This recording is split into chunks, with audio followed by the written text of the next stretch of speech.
Dinas Perdagangan dan Perindustrian Banjarmasin akan banyak mengeluarkan anggaran di tahun 2023 dalam rangka memberikan pelayanan pada warga di Kota Seribu Sungai ini. Di antaranya penambahan jumlah pelaksana pasar murah dikarenakan didapati sebagian bahan kebutuhan pokok yang harganya masih belum stabil atau naik.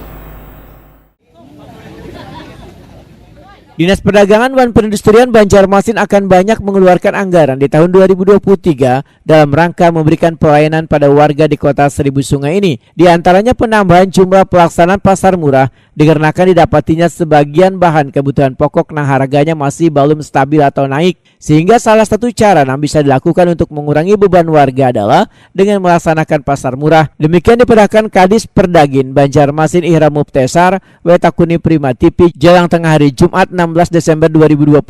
Selain menambah jumlah pelaksanaan pasar murah, Disperdagin Banjarmasin pun ujar Ihram Muptesar akan menambah kegiatan rumah kemasan dalam rangka memberikan dukungan terhadap pengembangan industri kecil dan menengah di Banjarmasin.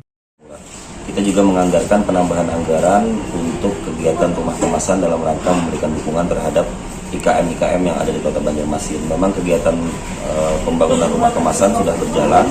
Insya Allah di tahun 2022 ini itu sudah terbangun 2 lantai, tapi ada beberapa item yang memang belum teranggarkan di tahun ini, sehingga kita meminta tambahan anggaran di tahun 2023 itu untuk pintu, terus juga untuk ruang rapat, untuk plafon dan lain sebagainya. Kita juga ada menganggarkan kegiatan untuk perlindungan konsumen, yaitu sektor kemetrologian, yang mana ini sangat penting dalam rangka memberikan perlindungan terhadap masyarakat Kota Banjarmasin terkait takaran ukuran timbangan. Salah satu contohnya adalah kegiatan tera-tera ulang yang ada di setiap pom bensin. Ihram Muptesar menambahkan, Disperdagin Banjarmasin pun menganggarkan terkait dengan perlindungan konsumen yaitu sektor kemetrologian. Perlindungan ini sangatlah penting terutama masalah takaran ukuran wan timbangan. Salah satu contohnya mentera ulang mesin-mesin takaran yang ada di setiap pom bensin.